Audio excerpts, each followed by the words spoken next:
ان لوگوں نے اپنا جو ذریعہ علم جس کو مانا وہ حواس ہے، اور اس حواس کو نظریہ علم ماننے کی صورت میں جو مکتب فکر وجود میں آتا ہے علمیات میں، وہ تجربیت یا حسیت کہلاتا ہے۔ تجربیت کو اسی لیے حسیت بھی کہا جاتا ہے، یعنی صرف حسیات پہ یقین رکھنا اور قبل تجربی عناصر کو مسترد کرنا، اس وجہ سے اس کو حسیت بھی کہا جاتا ہے۔ تجربیت کو مظہریت بھی کہا جاتا ہے کیونکہ یہ ظاہر کے علم تک محدود ہے۔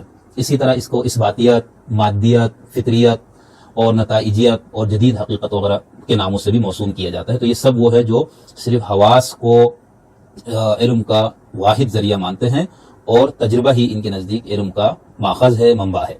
تجربیت یا حسیت کی روح سے علم کا واحد ذریعہ حواس، اور حواس خمسہ سے ماورا کسی حقیقت کا کوئی وجود نہیں ہے اس نقطۂ نظر کی روح سے، ٹھیک ہے۔ اور اچھا عقل کا کیا کام ہے؟ تو وہ کہیں گے بھائی عقل کا کام معطیات حواس کی تحلیل، تجزیہ اور ترکیب سے نتیجہ اخذ کرنا ہے۔ کوئی ایسے آفاقی، قبل تجربی اور وہمی تصورات یا قوانین موجود نہیں ہے جن کے ذریعے حقیقت تک رسائی ہو۔ یہ ریشنلزم والوں کا نقطۂ نظر تھا، وہ ان چیزوں کو مانتے تھے کہ کچھ آفاقی، قبل تجربی اور وہمی تصورات ہے، ٹھیک ہے۔ تجربیت میں ان سب چیزوں کا انکار کیا جاتا ہے۔